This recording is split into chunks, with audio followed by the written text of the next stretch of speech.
Got your coffee? Let me pour my coffee. You going ice today? I always actually go on ice. Yeah. You know what I'm saying? You already poured yours out? Yeah.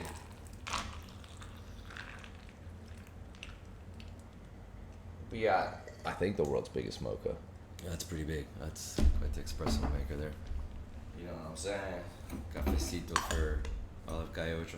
We'll stay stoked. There you My go. brother Cheers. Brik. Morning. And coffee time with Coach.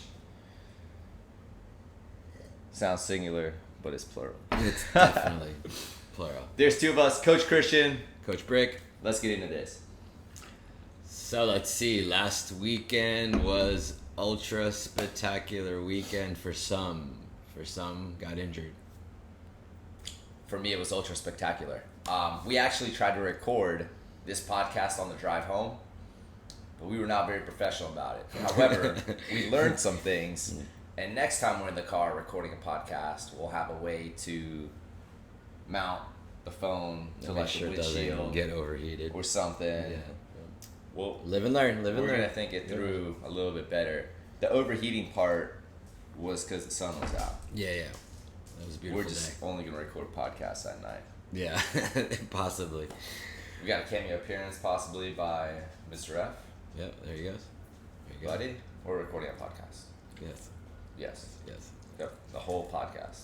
Yes. You cannot eat the mic or drink the coffee. Alright, get out of here. We're going to adventure in like 24 hours. We're going on an adventure. So, Ultra. Unfortunately, my brother Brik injured himself, Rolled my ankle. but luckily seems to be Recovering super well. recovering super well. Yeah, excellent. Seems I to be mean, doing super good. I think it really talks to the conditioning of ligaments and training and the mobility work that I've been doing for the last 3, 4, 5 months pretty religiously. Otherwise, I think I would have had a broken ankle. But, it was live and learn. It was good. We were out there in the obstacle training specialist course, and, when you're trying new things, put yourself out there. Sometimes things work out great, and sometimes they don't. This time it didn't work out the greatest. Mind you, it's not because you were trying new things. It's because you... There you go. Bye, Mr. F. Thank you. It's because your foot landed half on the mat and half not on the mat. And honestly, I was coming down. I wasn't committed. I was kind of had some doubts in my mind when I started down, and it's just when those live and learn lessons of if you're gonna try something like that, you gotta be fully committed.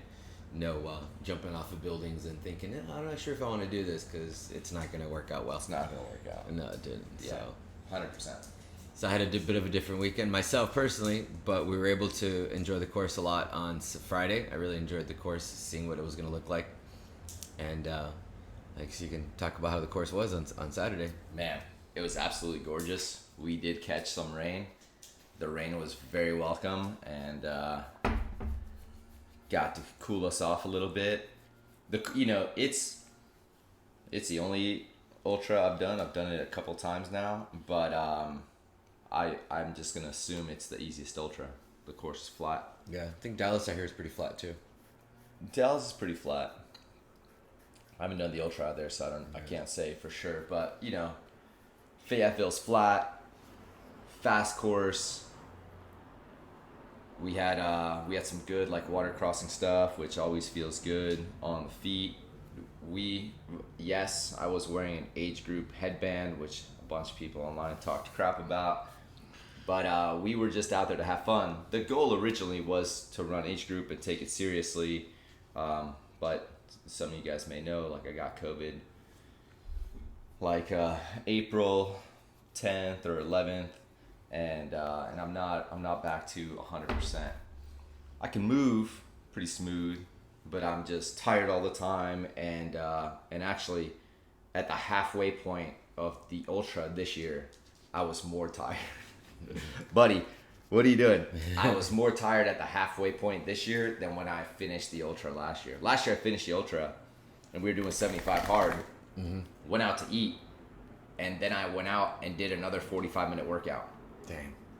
This year, halfway through the ultra, I was like, man, if I break my ankle like Brik, at least I don't have to finish this shit. Roll the ankle. I was trying to get Fake a clean that injury. race. The Fake that clean injury. race didn't work out. The second lap I missed Stairway to Sparta, and I was just exhausted. Yeah.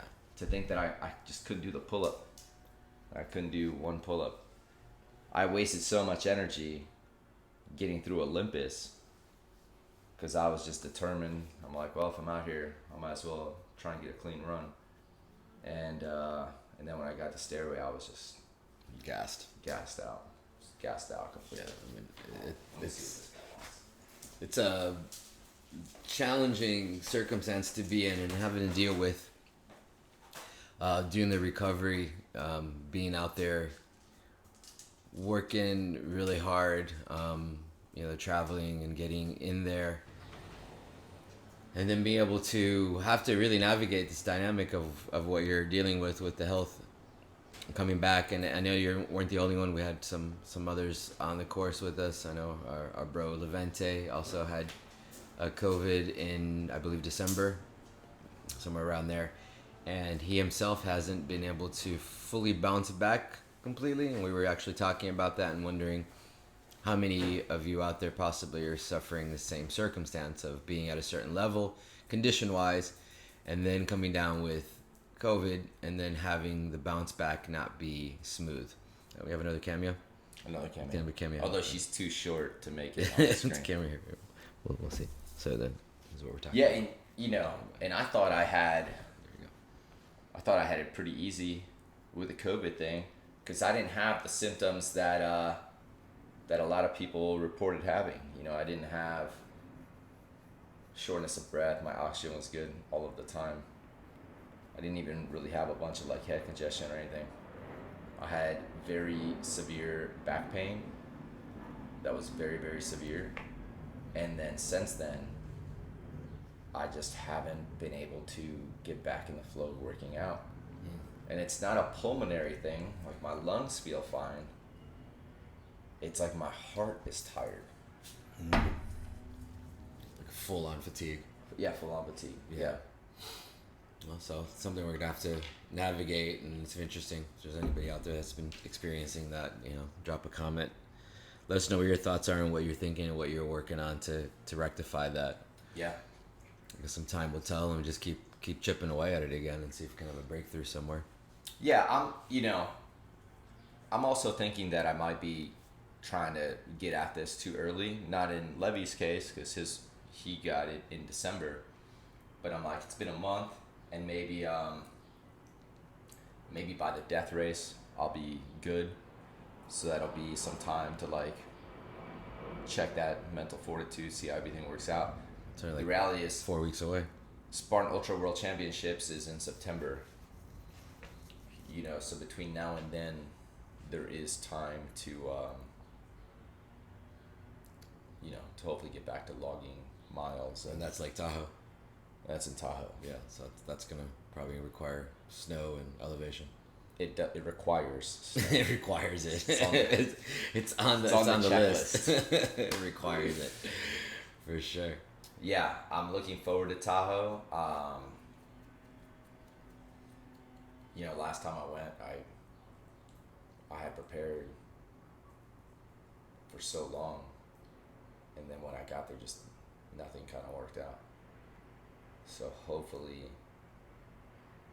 this time That'll be better. It'll be different. things will work out. Yeah, there you go. So let's recap on some of the things we talked about before the ultra. We talked about nutrition. We talked about hydration. We talked about gear. How did all that stuff pan out? Pretty much as we called it. There's plenty of water on the course. We were probably towards the last group of people coming through the finish line. It took us 14 and a half hours. I was the weakest link for certain. No, but you also were stopping and shooting content as well. Yeah, we were stopping. We were shooting content. We were helping people. You can disqualify me from age group. It's all good. I know some people got up in arms about that. I didn't get any help. We were helping other people. It's camaraderie. It's what we do. Non-age competitors. We were helping non-age group people. Yes. Just to be clear, even though I wasn't there, but I already know how that goes. Yes. I did give some verbal cues to some age group guys that got them through some stuff. Excellent. But what are we really here for? Yeah, I mean, we're here to make people better. Yeah, and you know what I'm saying? If you're an age group, you just want to do the best possible and follow those parameters. So, I think verbal cues are definitely good. For nutrition, they had Stinger waffles out on the course, and those go down very well. So, on the second lap, we started eating, like we picked them up on the first lap and just threw them in the backpack. We didn't have a transition bucket. We pause. We're having the pups are very active today. So you guys were carrying a backpack. Yeah, sort of. More reasons for us to be DQ'd. We didn't carry anything. We took a Marine with us and made him carry the backpack for the entire 50K. That's awesome. So much lighter than usual pack, I'm sure. Much lighter than the usual pack. And no weapon. And thank you, Marine Cayero, for carrying all of our stuff. Yeah, we brought a dry bag. We didn't have a bucket. We were gonna leave a dry bag at the transition, and in that dry bag we had like some gels, those Stinger cubes. Their cubes are caffeinated. We had some Stinger waffles before we picked them up on the course, and a ton of salt. We actually had like a full, not a gallon bag, but a full like sandwich Ziploc bag full of salt. Mm-hmm. We ran out before it was over because so many people on the course needed sodium. Yeah, and that just goes to say how many people are hitting that course not being prepared. Not prepared. Yeah. And it's, age group or open, doesn't matter. It doesn't matter. It's like you don't know until you know. You're not gonna know what your body's gonna go through and how it's gonna break down, or what it's gonna require. And also a lot of that leads up to is how you're conditioning yourself prior to, what you're hydrating, how you're hydrating leading up to the race and the process along those lines. Yeah. But what it's going to require is, I think, greatly misunderstood by a lot of people. Mm-hmm. A lot of people are carrying these Camelbacks or hydration packs, and they might be carrying so much weight. Oh, it's 50K. They're carrying like a 3-liter bag. That's a lot of weight, man. And there was water everywhere on the course. There was never a time that anybody in our group was like, oh my God, I'm so thirsty. When's the next water station? That never happened. That also never happened because pretty much like clockwork, about every hour we were taking salt. Okay. About every hour. One time we were 10 minutes early. We hit it like in the 50-minute mark. A couple times we might have been like an hour 10 or an hour and 15 in. But basically every 60 minutes we were taking sodium. Okay. And it just allowed us to maintain. We took 2 different types of sodium. We had that huge bag that was salt stick, so that's chewable. I love the chewable stuff. Mm-hmm. But also, because I have about 1,000 Spartan hydrates, we took the Spartan hydrate. Dude, the shit works fantastic. That's great. It's just not chewable. Right, so swallow it up. You can chew it. It's just not pleasant. Not pleasant. The Spartan hydrate worked good, and it actually says, I should have grabbed one before starting this podcast. It says somewhere on there that it's like slow release or whatever, time release, because somewhere on there, I think it says that it lasts more than an hour. My knowledge of how sodium works, you hit sodium depletion in an hour if you're outside sweating. Obviously not a doctor, unless I'm pretending on YouTube, but not even. But like those things probably,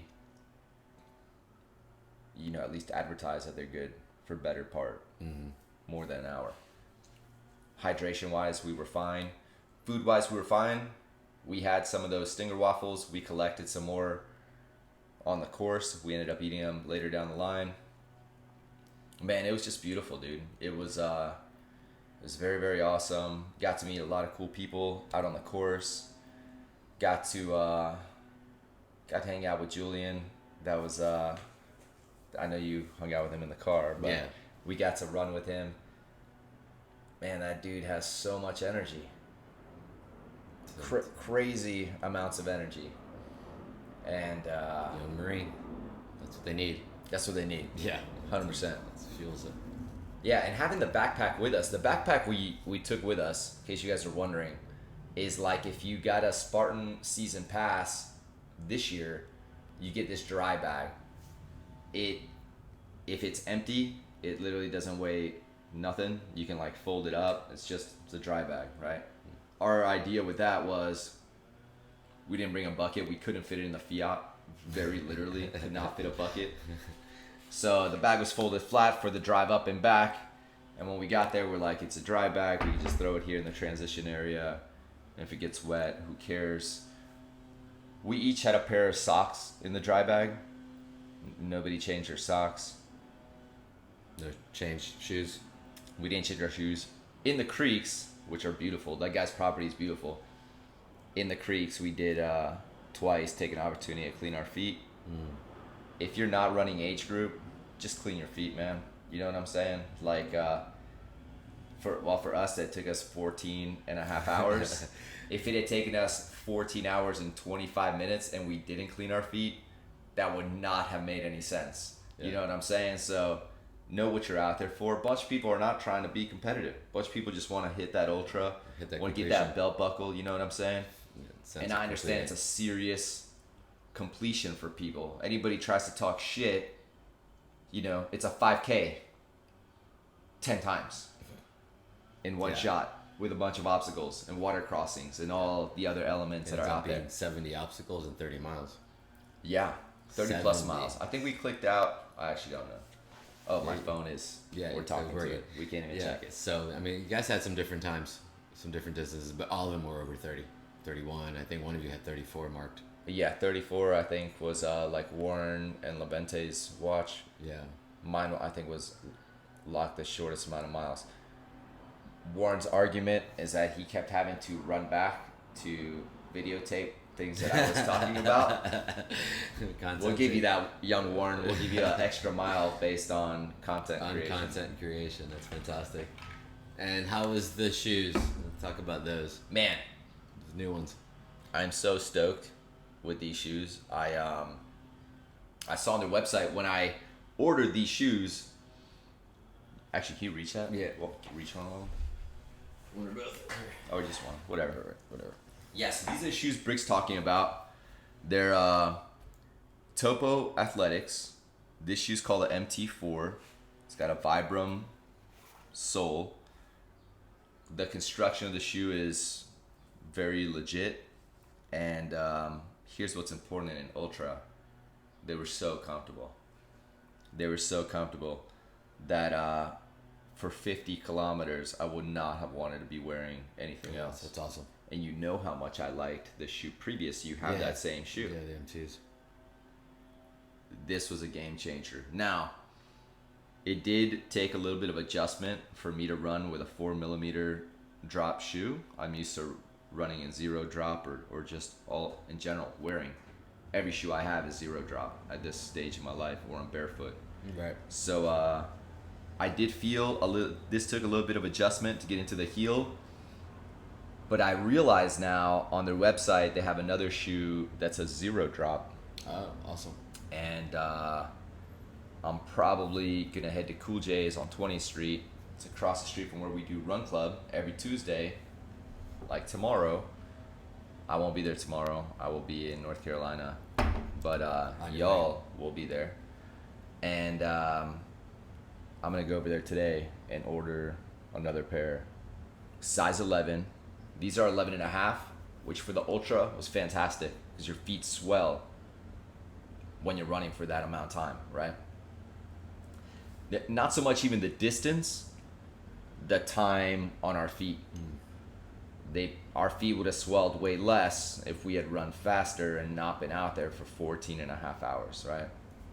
So I'm gonna order a size 11 because my other topos are true to size. These are definitely true to size 11 and a half, where feel like they have some room, and during the ultra they ended up feeling perfect. And I'm gonna get the 0 drop. It looks to have the same tread. This tread was magnificent. I am a Vibram fan.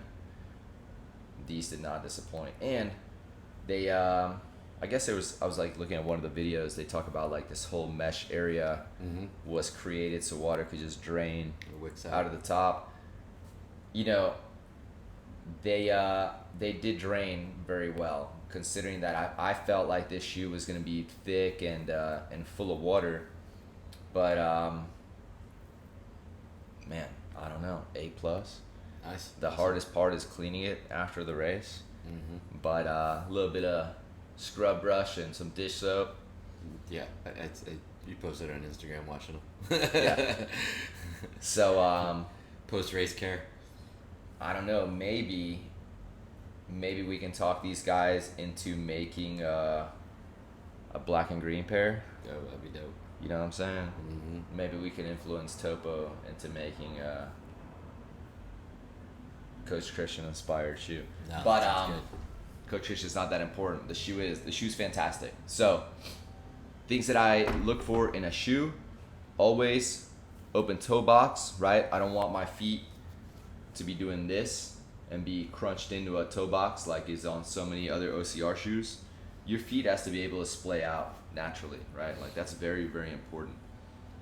Open toe box, fantastic grip, good drainage, and you know, when you're out there for that long, comfort is such a big deal. Yeah. I think even and only for an ultra, but also even for a beast, because you're still cooking 17 miles. Even for a beast. I don't know that I would wear a half a size bigger shoe for a beast, because usually, you know, even when we're goofing off, in like 4.5 hours we're done with the beast. Yeah. This was 10 hours longer than 4.5 hours. Yeah. Which it's only 2 beasts. Yeah. What takes so long? I don't know, man. I wasn't there. We did film a lot of content, and we had a lot of fun, and we helped a lot of people. So I think that was probably a big factor. So that probably factors in. But if you guys are looking, I am pleased with this shoe. Full disclaimer, I don't have anything to do with this shoe company, not yet. Yeah. I hope that I will, because they are fantastic. But you know, you can go to Cool J's and order a pair of these shoes. I think they cost as much as everything else. I think they're like $140 or something.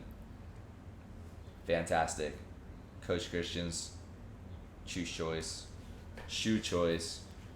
And how we got into these is because of the shoe I wear when I'm camping. That's right. We talked about that. Yeah. Topo makes a shoe called the Recover, which is like a slipper with a sick Vibram sole. And when we're camping, we're in the woods, I just want something to slip my feet in and out of real quick. Once I'm in the tent, I don't want to drag stuff in there. Once I'm out of the tent, not in all situations can you be barefoot. And like, you know, I'm going to be in the woods starting tomorrow. I definitely don't want to cut my foot on day 1 of being in the woods for a week. So they're the most legit shoe. And that shoe is what led me to these, right? I was like, man, that Recover shoe is built very well, and it's become like one of my favorite campsite items just to slide my feet into and feel good. Yeah, I can see that. And this did not disappoint. So thank you, Felix, for always turning me on to things that are cool. I would have never heard of this company if it wasn't for my boy Filito. And that's what's up. That's fantastic. We'll talk about those that did run competitively. Bum, bum, bum, bum. We have props to Ali. Bruh, my girl Ali, this little firecracker with red hair, she came at me with every possible excuse like 2 days out from the race. Maybe 3 days out from the race. We had our coaching call, and she's Mind you, she's been training for a while for this. Been training for a while. How long have I been doing this thing? I'm not sure. 3 or 4 months. 3 or 4 months? Yeah, somewhere around there. She was like the first person to jump on, sort of. Her, LT, they were like the original Team Triple 10 Nice. jumper honors. That might not be the name of the team, doesn't matter. But Team Fred Perry logo. We're gonna have some sort of Fred Perry look in our logo. So Ali came at me with a bunch of excuses. This is where, you've heard me say this in workshops. There's a running component, there's a grip component, there's a strength component. But if there's 10 components, the other 7 are mindset, right? And I get goosebumps right now because I'm thinking of her video at the slip wall. Yeah, that was which amazing. You guys probably seen because more people have seen that video than are watching this podcast for certain. And when that video went viral, but she had every excuse of why things were not going to work out. She's like, I saw the forecast. It's going to rain. If it's raining, I'm going to miss these obstacles. I'm like, if it's raining, all of you chicks are going to miss these obstacles, right? Don't take any offense what I'm saying. I'm just keeping it real. We're talking race strategy here. She was worried about hitting certain things, and I'm like, hey, we already know how much exertion it takes to get through X obstacle. We're automatically going to make the attempt and penalty loop set obstacle, right? Right. We're going to strategize. We're not going in there unprepared. We are going in there with a game plan to come home with a win. That's it, right? So we had a strategy for winning. A lot of people just show up and they've done the training, but they don't have an actual strategy of how they're going to execute that, right? We knew we were going to try and hit a negative split. We were going to set off in the first half of the race at a certain pace, get to transition, hit the other half of the race at a different pace. And she did fail obstacles. And that was one of her big things. She's like, what happens if I fail an obstacle? Do the burpees. I'm like, we're going to do the burpees. And move on. And we're going to do 1 and 30 at the same exact pace. And we're going to make them look perfect. So there's no doubt in any of the judges' minds. So when they're looking at the camera, they all look flawless. There's no doubt that 30 burpees are done. If you have to, you count them out loud. I was going to say I count them out loud, but I haven't done burpees at a race in a while. But if I was, I would count it out loud. I don't want to leave any thought in the referee's mind of what's going on, right? Like, we're going to stay consistent in the burpees. And as soon as we're done with the burpees, we're going to go exactly back to our game plan for running. I'm like, we're only going to break out of the game plan if somebody's in front of you, and strategically, we have to get past them before going back in the woods, because out of sight, out of mind. That's how you break people. That's how you take people's soul. It's when you hear that person behind you, and you hear them behind you, and then all of a sudden they come next to you and they smile, because no matter if they're dying or not, you just look fresh as fuck. They're like, Yeah. You know what goes on in my mind? Someone ain't gonna make it. And it's not gonna be me. I'm making it for sure. But that's what I'm saying to the guy I'm passing. I get in the woods, out of sight, out of mind. Outside of that, the strategy is the strategy. And she executed exactly that strategy. And she took home the win. Fantastic. Podium. First She place. failed the slip wall 7 times. Well, 6. I think she made it on the 7th. Or she might have Yeah, might have made it on the 7th. Right. I might be misquoting that. But still. Dude, what a fight. And mind you, my understanding, since people called me out on a bunch of race rules on Instagram, you cannot burpee out of that obstacle in H group. My understanding is You have to complete it. it's a mandatory completion obstacle. That's what I understand too. So all of you people that took the burpee on the second lap competing against this chick, maybe your shit don't count. Doesn't matter. She won anyway. Yeah, that doesn't but matter. Let's just keep it real. And she did it. She did it. And she did it up here. And game changer. 100%. Like the Amazing. same way that first race when Baby Champ got through that first lap of the Battle Frog 15K, and she realized she could do it, and she's like, is it over? I'm like, well, it can be over if you want, but 15K is we would do another lap. And she took off. It was over at that point. Like, she was a different person. She understood that all of these things that played up so big in her head were really right there in front of her. Yeah. And Allie went into that race fearful and came out of that race. I think she wrote me, "Thanks for getting me this far. We're going to Worlds." Fantastic, man. Triumphant. Yeah. What about Ash? Ash, amazing.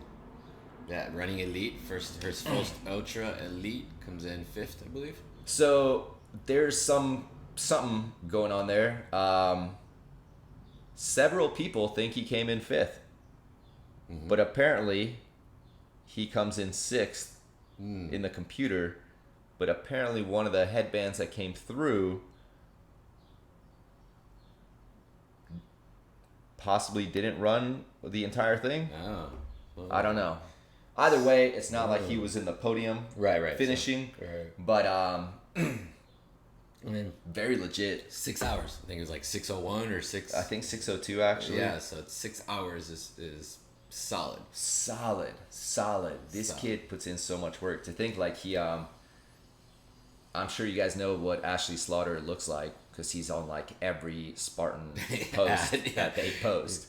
He's just very paid for that. They're just using him all the time. Very sexy looking, mocha colored man, and plays up to the camera well. Very well. Mind you, he's he's our friend and brother of mine, and he's also my flight instructor. He's a man of many talents, but he's also an actor and a comic. He's did this whole thing at the Improv. He's a class act, but he is like in every Spartan thing that pops up. I feel like. Yeah. And this kid, when he walked in to FMA, he walked in on a day that we weren't really having class because it was the Thursday before leaving for a race weekend. Mm-hmm. He didn't even know what obstacle course racing was about. He's like, "What do you guys do here?" Oh, it's amazing. I'm like, "Well, right now we're about to play volleyball with a medicine ball." I'm like, "But don't faves. get the wrong idea about what actually happens in here." Mm-hmm. I'm like, here we train for obstacle course racing specifically, and in a way, I thought he wasn't gonna come back because he came in and we were just playing volleyball. It was like a goofy kind of class. It was Thursday night, but then he came back like next week, and now this is like 3 years this later. is his thing. Yeah. And to see him go from running a race and then running age group and then training and then winning and then moving up to elite, podiuming in Palm Beach at elite, and now in the ultra, coming in top 5th 10. Or 6th, whatever, top 10, even 6th. Amazing. At 6 hours. I mean, we're looking. I think first was around 5 hours. First place, and then everybody else behind that. Do you know who was first? I don't know. I just remember the time. I don't know who did first, but 5 hours, and everybody else after that was 30, 45 minutes, hours. So he's right there. He's within striking distance of being able to do that. I mean, obviously he's qualifying for Lake Tahoe. He's ran that course before, but I don't think he's done an ultra out there. He has not. Manny has. But every time we've gone to Tahoe, we've run the World Championship course, which was like actual World Championships. This is Ultra World Championship. So what I think, I actually think I got this from Ash. I think last year the loop was maybe like a super. Okay. And they're doing that for laps. For laps. Yeah. Interesting. It's because there's no beast out there. Not sure. I think that the 24-hour race is made up of like a loop that's like 6 miles. Okay. That they're hitting over and over and over. Wow. All right. But I haven't been to Ultra World Championships yet. And everything's subject to change. At the end of September, we will know exactly what's going on because we will have done it by then. We'll definitely know that for sure. We'll definitely know that by then. But yeah, man, stoked on this weekend. Stoked to see the training is really working. Like the programming has been fantastic, which is cool for me to see from my perspective because it's like the training for all my guys is they all have such different goals. Right. So like her goal is the Ultra World Championships, like Levy's. Mm-hmm. like Ash's also, I guess. But then like LT's goal was the national series, right? Which is way shorter. Josiah's goal is the stadium stuff, which is like even shorter. Yeah. You know, so it's like, and for her, you know, she's a legit, you know, contender. I don't want you guys to think that I like changed this girl's life in training. I did implement a lot of strategy, which, you know, I'm a tactician of strategy. Like that's what I focus on. But, you know, she is herself a running coach, and she was, you know, she was fast before I became her coach. Her thing is she would pass girls, fail the obstacle, everybody would go past her during the burpees, then she would catch up. So even though she has a long distance running goal in place, my goal with her specifically is dialing all the movement, making her very strong. How big do you think that chick is? She can't be 100 pounds probably, right? Somewhere around there, yeah. Like she's Petite. She's small, yeah, for sure. And you know, a couple months in, she starts having her first clean race, and now murders the ultra, and now more importantly has no fear coming into the next event. Yeah, completely. That's a game changer. Yeah, Powerful. And then we talk about unexpected things, you know, talking about LT's journey out Big Bear, running and being fully prepared, ready to go, and then having an unexpected incident with pollen allergies. Yeah. Ran into something out there on the course, flared up, had an allergic reaction to it, and just had to fight it. And this kid's another stud. You know, we were out there poised for a win, and he was, you know, sticking to the game plan. He was like in the top 5 or 6 guys coming into a certain mileage of the distance, and then he hit like this patch of pollen, and he just couldn't breathe after that. He has like a deviated septum because he's a hockey player. Okay. So he already breathes through one nostril only, and that was a game changer. So yeah, that is the thing. Sometimes you can have all the preparation, you can have done all of the work. This guy was out in Big Bear acclimating, you know, a week or more before race day, mountain biking every day, like keeping the legs fresh but working the lungs, like getting the job done. And you know, and unfortunately that's racing. Like in every aspect of racing, there's life. Days like that, you know. And that's life, right? So that's the analogy for all of this. It goes across the board. You prepare completely, be as prepared as you think you are, and then life will toss you that curveball, you know, and you're like, well, didn't see that one coming. And then you just kind of deal with it. Now the test is, what do you do with it, you know? Bounce back? No problem. That's stick to the game plan and just get back to work. Yeah, so it's a long run. And that's all we're doing. We're sticking to the game plan, getting back to work, and we'll see. You know, we'll see what the next couple races have in store. We'll all be at Asheville together, so that'll be a cool race to kind of have all my athletes in one place. That'd be awesome. I feel like that might be the only time that happens. That's awesome. This season, that in Central Florida. Central Florida, yeah, possibly. Yeah, Central Florida's gonna host kids world championships. Yeah, if that's not exciting, like I'm stoked about that. That's crucial. I am. Gotta get Mini Monkey qualified. We get Mini Monkey qualified. Try to find her some more races this summer. You're here for the Asheville race? I won't be. I'll be at Sundance. She here? She'll be at Sundance with me. Oh, she'll be. Yeah, we'll be out in South Dakota, taking care of our annual ceremony out there on the reservation.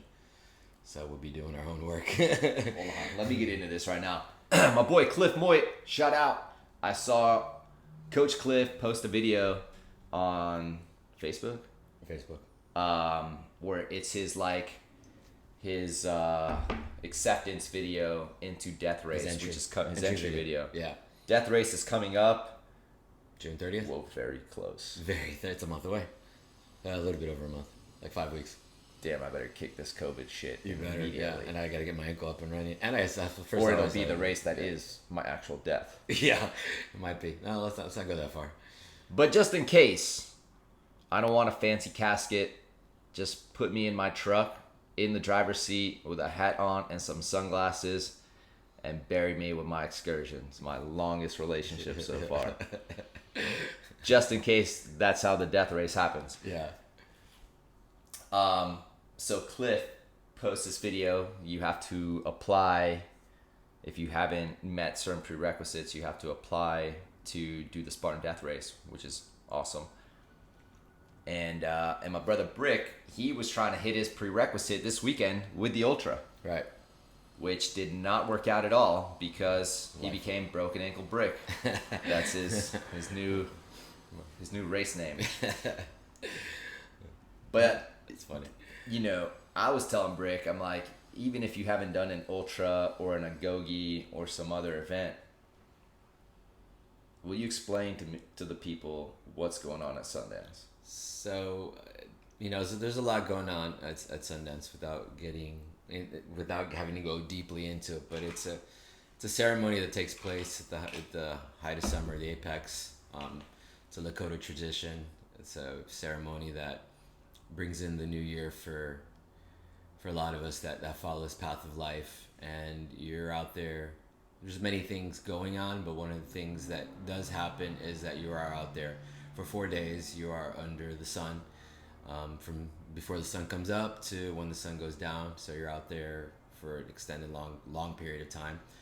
We do 7 rounds, so you're not moving the entire time you're out there, but the majority of it you're out under the sun, and you are not drinking and you are not eating for those 4 days. There's a lot goes on to it. Just good to kind of do a whole podcast on that. There's a lot of things that take place there that kind of need to stay there, as to respecting the traditions that go on. But the challenge is a physical one, it's a mental one, and it's a spiritual one, because 4 days, no food, no water, consistently moving and having to put yourself in that state of mind is extremely challenging, to say the least. And I think when we were talking about that, I thought, well, I might have blown my opportunity to do this to do the death race. But when we talked about that and I mentioned it to Christian, he's like, oh, well, that's falls in line with the idea of what they're looking for, is having people that are uncomfortable being comfortable. Being comfortable being uncomfortable. I said that backwards. Maybe not. Maybe we are uncomfortable being comfortable. Maybe that's why we're looking for the comfort, right? We're looking for that consistent discomfort. So I'm doing my entry video and see how Joe and the crew out there feels about this aspect of it, and we'll see how it plays out, because it is something I really want to do. I want to experience that death race and see what it's like to really push yourself to those limits of mind and body. That's what we really like. I think we all enjoy doing that.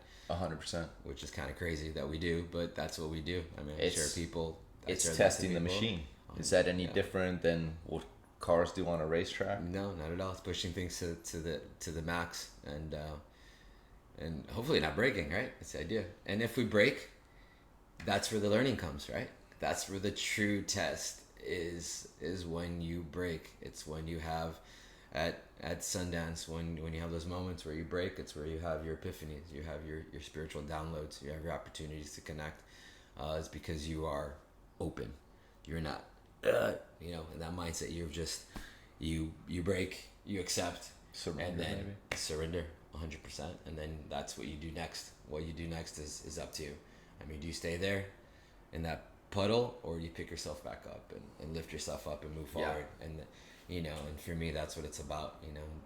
Teaching my mind to do that, teaching myself, being comfortable with that, and then also learning about it, so then I can share this with other people, primarily starting with my daughter, and then soon my son as he starts moving into that direction, but then with all the kids and all the people I coach, because then you have that point of reference that you can actually be like, I get it, I understand what it's like to do that. Yeah. So we'll see how it works out. We'll put that video together, and we'll see if we can make it happen. I think it is going to happen. Yeah, I think so. I'm going to put in a word or three. A word or three, awesome. And one of the things that I want to highlight, mind you, this would be my first death race experience, but it's not my first experience doing 24-hour events or 12-hour events or stuff like that. And then furthermore, like this weekend, there is no event. This weekend's going to be more hardcore for me than most of the 24-hour stuff that I do just on my own. I get myself lost in the woods on purpose and get in trouble just to see how I get out. Hopefully I get out every time. But my point of this is, it's not the burliest dude with a six-pack that's going to make it through something like Death Race. Same with Sundance, right? It's being open to like who you are, what you're going to learn from the experience, and how you're going to find a way through when everything in here is trying to find a way out, right? And I think that, you know, those are words from Coach Foreman that I think about those words all the time. You know, that's powerful. Like, it's finding a way through when everything else is trying to find a way out. And that's you know, that's why I generally, outside of recently that I am physically, like, I just don't feel like the person that you guys know, you know what I'm saying? But that's why generally I don't ever worry about getting myself into these events or signing up for these events, because I've already been broken physically. Like, I'm not worried about that. And I feel like the mental test, I'm like, no, I kind of live that every single day. You know, like, I kind of live a hurricane heat. Your life is a hurricane every day, heat, for better or for worse. It is definitely that way. how we love it. You want to wrap this baby so I can think start so, packing for I this think trip? so. A good one. Have a good trip. Looking forward to hearing about it. And we got a lot of stuff coming up. We got some tobacco. We're gonna pray on our land. Put some things out there. Ask the spirits to guide you in a good way. I already plan on getting lost on the river and just having my satellite communicator and just having people pick me up 4 days later. I'm here. Hope it's not out of battery. That's it. Annalisa's gonna love that one. It's awesome, family. She said yes. She did say yes. No way out. Yes. Blood in, blood out. That's it. The wedding should be hurricane heat.